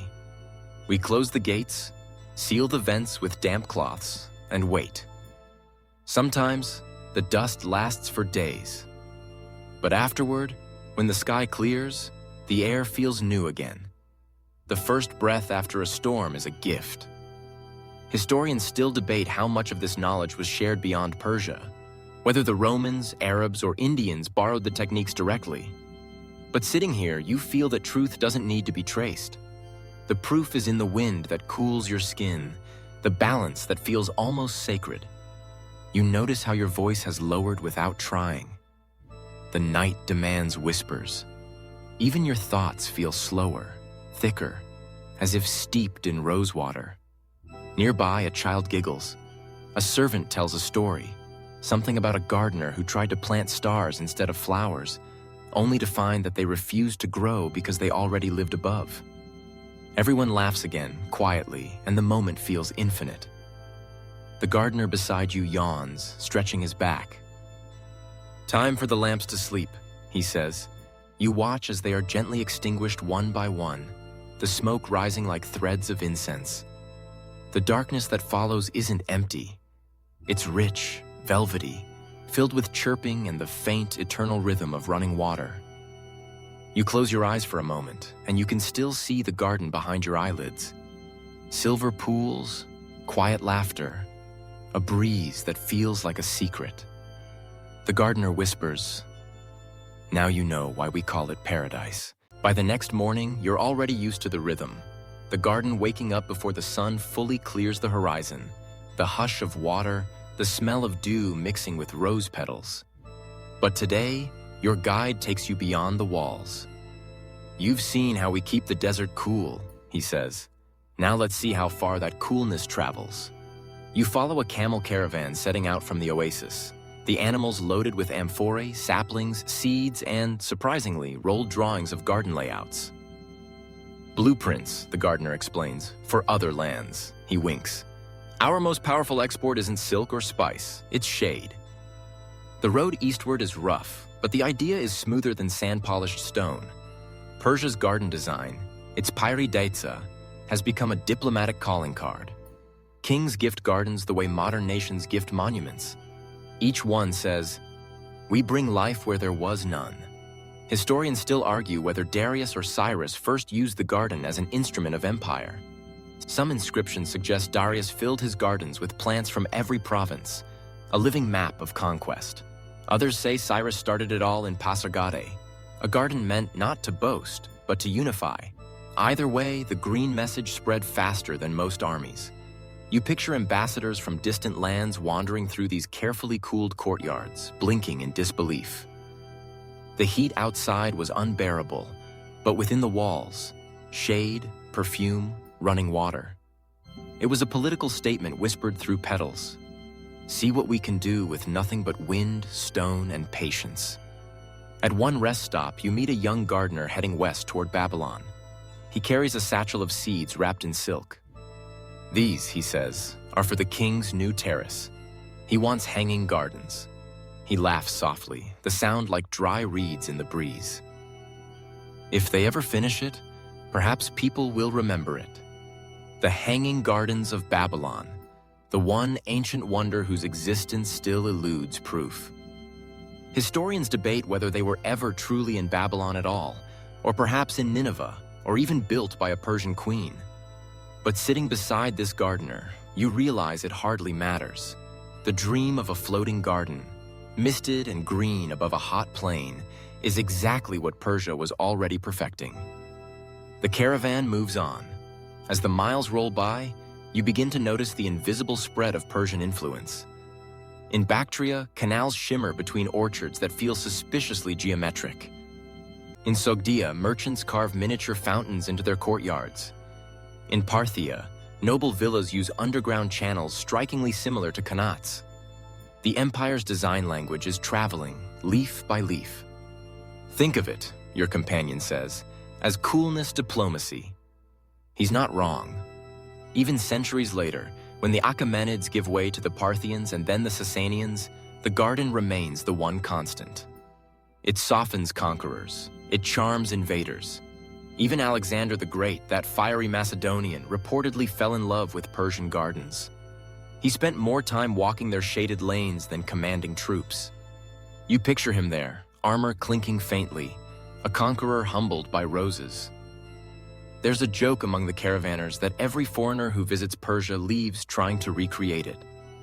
They take a handful of soil, the gardener says, chuckling, and expect paradise to grow out of it.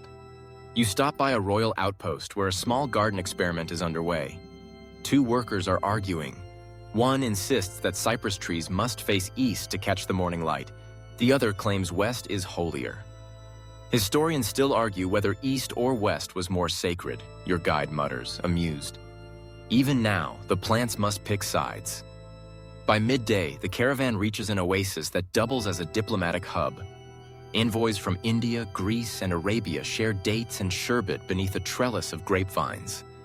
You overhear their talk, taxes, alliances, irrigation tricks. You catch a phrase, bog, garden, echoing in several tongues. That word, the gardener says, travels farther than any army. Later, under a tamarisk tree, you meet a scholar sketching layouts for a new royal retreat in what he calls Hindustan. His parchment shows pools shaped like stars and water channels dividing the land into perfect symmetry. The Mughals will make this our greatest export, he predicts. They will build the Taj Mahal, and everyone will think it's theirs. He smiles knowingly. You think ahead through time. Mughal India, Moorish Spain, even Renaissance Italy, all carrying echoes of the Persian garden's design. Symmetry, reflection, the marriage of art and climate control. The Spanish word paraíso, the English paradise, both descend from this Persian root. Every courtyard fountain in Seville, every arched water channel in Agra, owes its lineage to the same desert breeze that once cooled your cheek. The gardener leans toward you as if sharing a secret. Even when our empire fell, he whispers, our gardens didn't. They became ambassadors, without borders.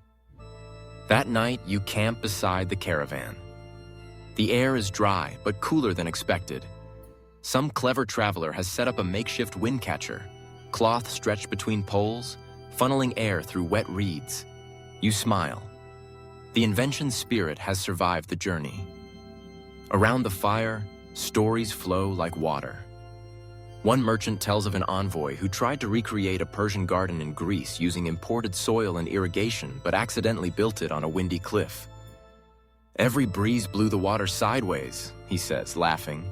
They called it the Garden of Flying Fountains. Everyone chuckles sleepily. Another man claims that in Egypt, an engineer once attempted to dig a Qanat, but instead tapped into a buried tomb. The pharaoh's curse? Someone jokes. No, he replies, just a very bad smell. Even in jest, you hear the awe. How the techniques of Persia seem like magic to those unaccustomed to coaxing life from sand. The gardener beside you sips his tea. Magic, he says softly, is just wisdom with patience. The moon rises, silvering the dunes. You feel the air cooling again, just slightly, thanks to the faint movement of wind guided by terrain. It's not as perfect as back in the king's garden, but it carries the same rhythm. You think about how the idea of paradisa has survived not just through architecture, but through aspiration. Everyone, no matter where they live, dreams of their own little patch of paradise. Cool, green, peaceful. As you lie back against your pack, staring up at the endless stars, you imagine all the gardens scattered across the empires, Persian, Indian, Arab, Andalusian, each one a spark of the same original dream. A network of serenity stretching from the desert to the sea. The gardener murmurs, almost to himself, perhaps the gods planted us too, just to see if we'd bloom. You smile in the dark. Maybe he's right. The next morning begins with the hush of sandalwood smoke. The caravan has stopped near an ancient necropolis, where the sand gives way to terraces of marble and limestone. You've seen gardens for the living, your guide says quietly. Now you'll see gardens for the dead. The phrase feels odd, even poetic, but as you climb the low stone steps, it begins to make sense. Before you lies a grove of cypresses, tall, solemn, their shadows falling long across still pools. Between them rise stone platforms carved with floral motifs and verses etched so delicately that the letters seem to bloom. The air carries a strange peace, thicker somehow, as if the place is tuned to a lower frequency. This, the gardener says, is where kings sleep. Their tombs were built inside gardens, not apart from them. He runs a hand along a low wall patterned with vines and stars. Because even in death, they wanted the illusion of coolness. You crouch beside one of the channels, and the water still runs, faintly. Centuries later, it hasn't gone completely dry. They said water connected worlds, he explains. The living garden above mirrored the one below. Flowing water kept the soul from getting lonely. Historians still argue whether these garden tombs were built for comfort in the afterlife or simply to honor the king's grandeur. Some believe they were modeled after the mythical gardens described in the Avesta, where righteous souls rest among eternal shade and clear rivers. Others think they were just early landscape memorials, practical and political. Either way, the blend of nature, geometry, and reverence is unmistakable. You walk farther in. At the heart of the necropolis stands a pavilion of pale stone, an early ancestor of the domed mausoleums that would later inspire the Taj Mahal. The symmetry feels almost supernatural, as if someone calculated beauty itself into proportions. Beneath the dome, light filters through lattice windows, tracing patterns across the floor like moving lace. The gardener gestures toward an opening that leads down into the tomb's lower chambers. The Qanat passes directly beneath, he says. Even in summer, the air here stays cool. The king rests in shade and breeze. He's not exaggerating. When you step closer, the temperature drops noticeably, and you catch a faint draft rising from below. It smells of damp stone and time. The idea of engineering comfort for eternity feels both absurd and admirable. You can't take gold with you, you murmur, but apparently, you can take good ventilation. The gardener laughs quietly, a warm sound in the solemn space. Kings hated sweating, he says, even in the afterlife. You both fall silent for a moment. The soft hum of wind through the lattice almost sounds like whispering voices. Perhaps it's imagination, or maybe something older echoing through the air shafts. In one corner, a stone slab depicts a tree with 12 branches, each symbolizing a month of the year, the eternal cycle of seasons. Around it are carved birds, each frozen mid-flight. You trace the grooves with your fingers. They look alive, you say. They were meant to be, your guide replies, life carved into stillness. He tells you how, during certain ceremonies, priests poured water over these carvings, letting it flow down the branches so that sunlight would glint along the rivulets. It made the trees shimmer, he says, a promise that death wasn't the end of movement. You wander toward the edge of the terrace, where a narrow aqueduct carries the last of the morning's water toward a small pool. A group of women are laying fresh flowers at its edge, lilies, jasmine, and basil, the same cooling plants found in living gardens. We replace them every week, one says softly, so that the spirits don't forget the smell of spring. You kneel beside her. The scent is faint but comforting. Even here, among tombs and silence, the logic of the Persian garden persists. Fragrance, reflection, balance. Farther down, you come upon a ruined structure, its roof collapsed, vines spilling over the walls. The gardener sighs. This one belonged to a poet, he says. He asked to be buried under the open sky so he could still feel the moonlight. You read the half-faded inscription near the entrance. The words are soft, almost teasing. If paradise exists, let it borrow my breeze. He grins. They say even the wind mourned when he died. As you move on, you realize that the line between life and memory is thin here. Every trickle of water, every trembling leaf seems like a conversation between the living and the dead. The gardener points out a small covered alcove, a place for visitors to rest. When people come to pray or remember, he says, they sit here. The walls are painted with stars to remind them that souls are never still. The air inside is so cool it feels like it's been refrigerated. You can hear the Qanat underneath, sighing softly. Historians still debate whether these garden tombs inspired later Islamic architecture or whether the ideas simply evolved in parallel. But the lineage feels undeniable. The Persian genius for mixing comfort with spirituality, shade with eternity, echoes through every domed mausoleum that followed. You sit on the bench inside the alcove, watching sunlight ripple across the pool. A dragonfly hovers for a moment, then lands on the surface tension of the water like a dancer balancing on glass. You almost hold your breath, afraid to disturb the perfection of the scene. Your guide clears his throat gently. They say that if you sit quietly long enough, you'll feel the air change, he says. That's the souls remembering you. You nod, not entirely sure you disbelieve him. The silence feels conscious, then a faint sound. A single drop falling into the pool. Plink. Then another. A rhythm builds, slow and irregular but mesmerizing. You realize it's coming from condensation forming on the stone ceiling and dripping down, a natural metronome of time passing. The gardener smiles. Even the tomb breathes, he says. By late afternoon, you step back into the sunlight. The air outside feels harsher after so much cool shadow, but somehow it also feels earned. You glance back at the necropolis, half expecting the cypress trees to move. They don't, but their stillness feels alive. Your guide dusts his hands and squints toward the horizon. Strange, isn't it? He says. We build gardens for the living, and they die. We build them for the dead, and they live forever. You look out across the desert, where mirages shimmer like distant pools. For a moment, you can almost believe they're real. The wind shifts, carrying with it a faint scent of rose and dust, the smell of continuity. You smile. Maybe that's all paradise ever was, the refusal of beauty to vanish completely.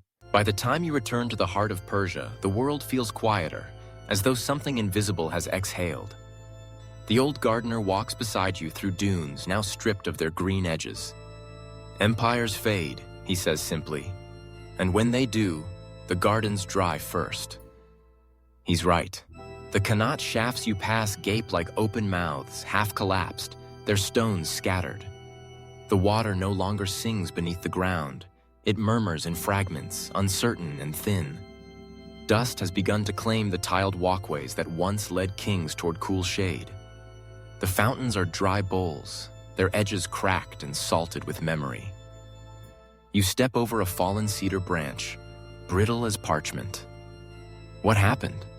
You ask, though you already sense the answer. He squints at the horizon. Time, neglect, a little arrogance. He shrugs. When people forget how the wind works, the wind forgets them. The remark lands with a soft weight. You crouch beside a blocked water channel, running your fingers through the silt. Tiny fragments of mosaic glitter faintly under the dust, like stars trapped underground. Historians still argue whether the decline of Persia's gardens began with conquest or with climate. Some say the invaders, Greeks, Arabs, Mongols, didn't maintain the delicate Qanat systems. Others point to earthquakes, shifting aquifers, or changing rainfall patterns. The truth, perhaps, is all of it. History and nature conspiring in slow agreement. As the gardener guides you through the ruins, you see flashes of life that refuse to surrender. A pomegranate tree, its roots deep enough to find the last threads of water, still produces a few defiant blossoms. A vine clings to the edge of a wall, its leaves half scorched but alive. Stubborn, he mutters approvingly, like poets. You pass through a broken archway into what was once a pavilion. The air inside is still cooler than outside, proof of forgotten design working on muscle memory. You can almost imagine the voices that used to echo here. The clink of cups, the slow laughter of nobles, the splash of fountains. Do you ever try to fix them? You ask. Sometimes, he says, but repairing a Qanat is like mending a poem written by ghosts. You can patch the words, but the rhythm's gone. He leads you to the mouth of an old well. Looking down, you can barely make out the trickle of water glinting far below. It's like staring into time itself, thin, persistent, unwilling to quit. He lowers a small clay jug, draws up a sip, and hands it to you. The water tastes faintly metallic, ancient. You feel it slide coolly down your throat, and for a brief moment, you're drinking from history. In the distance, a caravan passes, a new one, modern traders in bright cloth and steel flasks. They don't stop to draw water here. They bring their own, the gardener says, watching them go. They trust bottles more than the earth. He says it lightly, but there's something wistful in his tone. You can tell he's seen too many generations forget the old rhythms. A breeze stirs, faint but distinct. Dust dances in the air, catching the light like glitter. The gardener lifts his head slightly, eyes closing. The wind still remembers, he says softly. Just needs someone to listen. You both stand in silence for a while, letting the air flow around you. Even dry, it's cool, cooled by motion, by principle, by physics so ancient it feels sacred. Historians still debate whether the decline of the Qanat system marks the end of Persia's ecological genius or simply its pause. In some remote villages, they say, a few still operate, maintained by stubborn families who refuse to let the desert win. Old families, he says, nodding, still teaching their sons to dig sideways. He gestures toward the hills. See that ridge? Under it runs a channel almost 20 kilometers long. The old masters mapped it by stars. You imagine men digging in silence, their lamps flickering in the earth, centuries of calculation built into muscle and intuition. They worked in the dark, the gardener continues, but they dreamed in water. You smile faintly. And we dream in air conditioning. He laughs. Progress, they call it, but it hums too loudly for sleep. The humor fades as you walk deeper into the ruins. The silence grows heavier. No birds sing. The air smells faintly of salt and clay. A ghost of moisture evaporated too soon. A collapsed wind tower leans sideways, its once elegant vents filled with sand. It caught the last breeze years ago, he murmurs. You tilt your head back, tracing the tower's shape against the blue sky. It looks like a candle that's burned itself out. It's beautiful, you say. Everything that worked hard deserves to be, he replies. A sudden gust of wind whistles through the empty vent, a hollow tone that echoes like a sigh.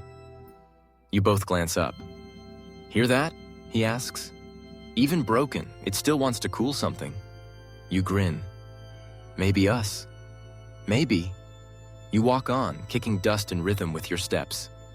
Somewhere beneath, the ancient Qanat still carries a thread of water, unseen but not entirely gone. "It's strange," you say, "how something so invisible can shape everything." The gardener nods. "That's how love and water work," he says simply. You stop at a hilltop where the whole valley stretches below, a dry quilt of ochre and stone. Once this was paradise. Now it looks like a dream half forgotten upon waking. And yet, you feel no sadness, only reverence. The desert has reclaimed its own, but it carries the memory of coolness within it, a memory it might one day release again. The gardener crouches, drawing a small diagram in the sand, a square divided into 4 equal parts by intersecting lines. "This was the shape of our paradise," he says. 4 rivers, 4 directions, 1 heart.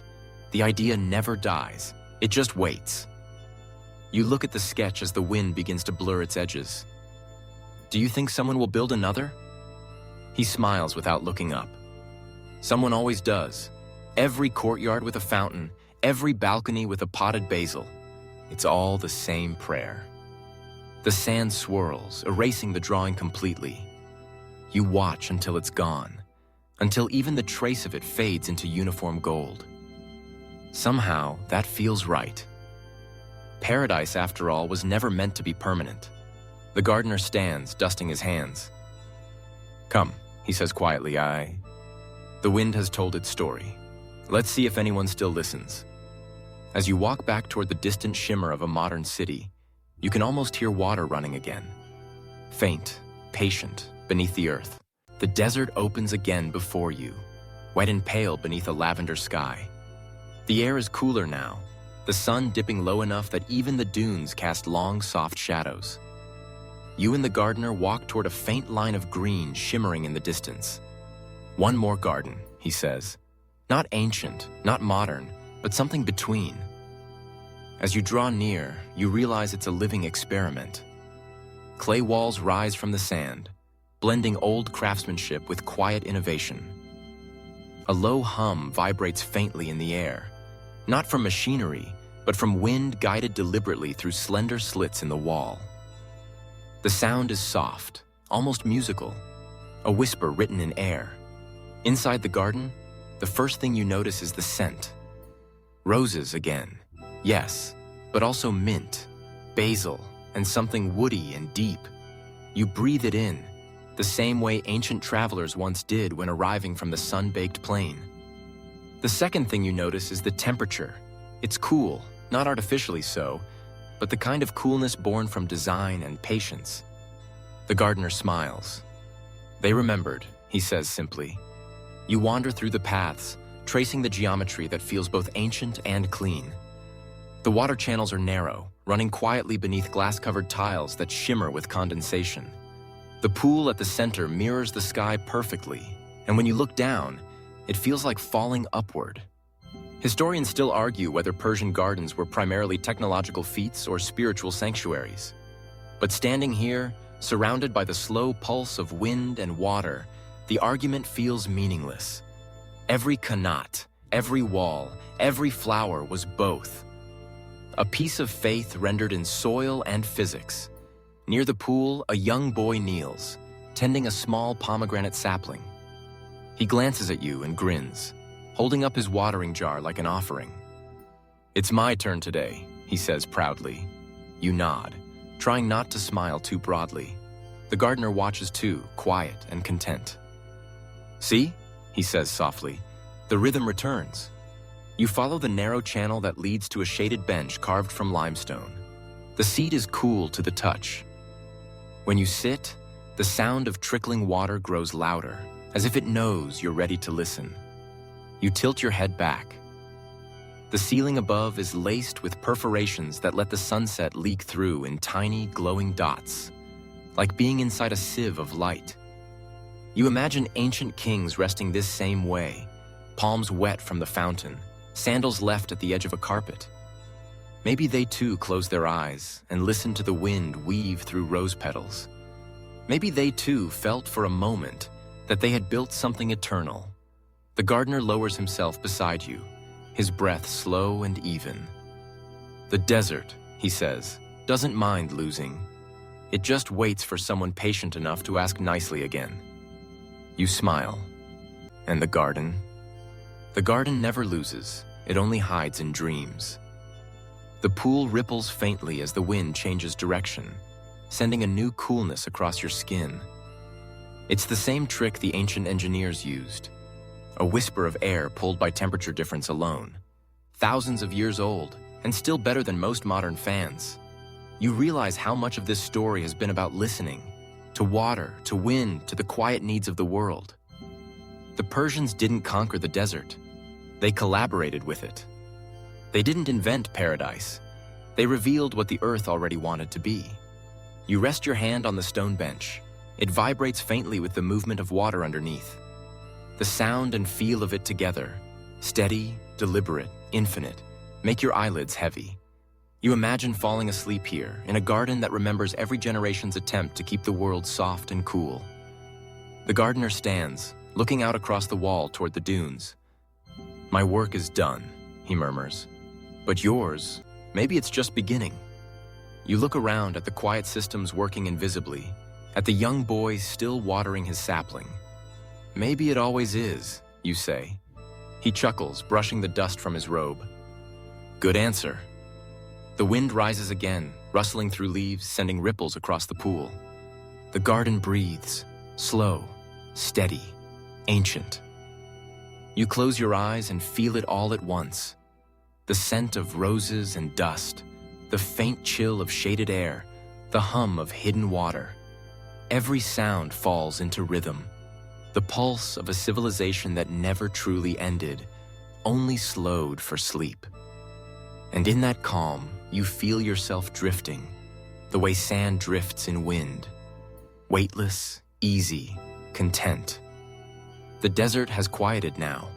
Even the breeze seems to whisper more slowly, as though it knows you've had enough history for one night. The pool before you catches the last trace of light, a thin ribbon of silver floating on black glass. You watch it tremble once, then still, and that stillness spreads outward, through the air, through your body, through the long, soft memory of all the gardens that came before this one. If you listen closely, you can almost hear the old Qanats murmuring under the sand, moving water through stone like veins beneath ancient skin. The earth still breathes. It always did. Somewhere in the distance, a night bird calls once, then falls silent. The scent of basil drifts by, sweet and grounding. You let it fill your lungs, cooling the warm edges of thought. The stars begin to bloom above, one by one, until the whole sky feels like another garden, only upside down. The gardener's voice echoes faintly in your memory. The garden never loses. It only hides in dreams. You smile, eyes half closed. Maybe that's true of peace too. It hides, it waits. It breathes patiently beneath the noise until someone decides to notice again. So you breathe with it now. Slow in, slow out. The desert exhales, and so do you. Somewhere between wakefulness and rest, the story folds itself away, like a leaf closing for the night, like a pool growing still. You're not in the desert anymore. You're in the memory of coolness, in a place that has learned how to stay gentle. And if sleep comes now, let it come quietly, like the return of water to a forgotten well. The modern city rises on the horizon like a mirage made of glass and noise. Neon lights flicker in the distance, and you can already feel the hum of traffic before you hear it. The gardener's sandals crunch over gravel beside you, and his pace slows as if he's unsure he belongs beyond the edge of the ruins. "You'll see," he says, half smiling. "They've built new wind catchers, but upside down." You frown, but as you draw closer, you notice the glimmer of solar panels tilting toward the sky, heat exchangers perched like metallic birds on rooftops. It's progress, no doubt, sleek and efficient, but sterile too. The scent of baked silicon replaces that of sun-warmed clay. The first gust of urban air hits you, thick, filtered, heavy with exhaust and fried food. You can't help missing the cool whisper of the Qanat tunnels. Does it ever get this quiet here? You ask, already knowing the answer. He chuckles. Only when the power goes out. You wander through the outskirts of town, where a few old homes still bear hints of traditional design. One courtyard has a shallow pool in the center, though the pump now circulates water with a low electric hum. A wind tower stands above it, reborn as an architectural accent rather than a tool. They call it sustainable architecture, the gardener murmurs, rubbing the base of the tower. But this one never touched the sky. Historians still argue whether these modern revivals capture the spirit of the old technology or merely its silhouette. Engineers debate it at conferences, showing slides of gleaming eco-buildings inspired by ancient Persian principles. The irony isn't lost on you.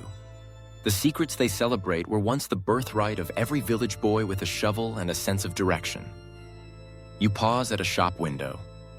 Behind the glass, a miniature model of a traditional Persian garden glows under LED lights. Perfectly trimmed hedges, symmetrical walkways, a mirrored pool at the center, all scaled to fit a desk. A souvenir paradise, you mutter. The gardener tilts his head. Small enough to forget. Still, as you watch, a child presses her face against the window, eyes wide. There's wonder there, and curiosity, that spark that makes the difference between imitation and revival. Maybe not everyone forgets, you say softly. He nods. Maybe not. You keep walking, drawn toward a low building with a green roof shimmering faintly in the sunset. Inside, you find what looks like a laboratory crossed with an art studio. Charts of temperature gradients and soil moisture line the walls. A young woman in dusty work clothes kneels beside a tank filled with sand and roots. She looks up and smiles. Welcome to the Micro Oases project, she says. The gardener blinks. Micro... what? Urban gardens, she explains. We're studying how ancient Qanat cooling systems worked to apply them in cities today. Turns out the old Persians were about 3,000 years ahead of us. She points to a display. A clay channel running under the floor, air venting through vertical pipes. Cool, moist air trickles up gently through the grates. You crouch beside it and feel the difference. It's a few degrees cooler, like the earth is quietly breathing. That's familiar, the gardener murmurs. Only smaller. The woman grins. Scaled for apartments. She shows you a prototype clay wall that absorbs heat during the day and releases it slowly at night. The scent of wet earth fills the air, an ancient perfume, reborn through sensors and 3D printers. You realize you're standing in the future of an idea that never truly died. Historians still debate whether modern technology can ever recreate the sensory experience of ancient gardens. The echo of footsteps on stone, the sound of running water instead of humming fans, the mingling of rose and basil. We can simulate it, she says. But the emotional engineering was the real magic. You like that phrase, emotional engineering.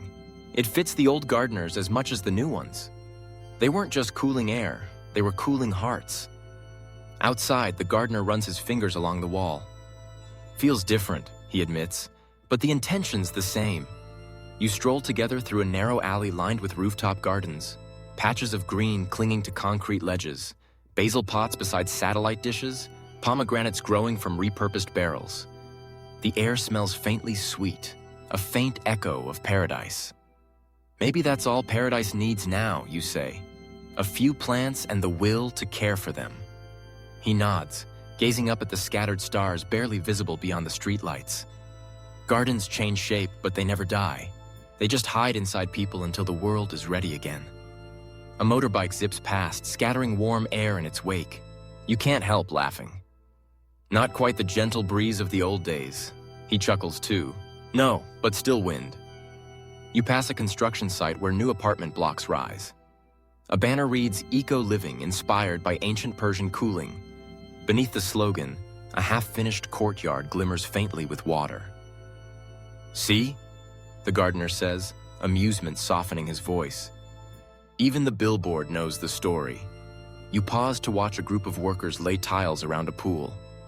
The geometry looks familiar. 4 paths crossing at the center, leading to symmetry, calm, balance. They got it right, you whisper. The gardener tilts his head.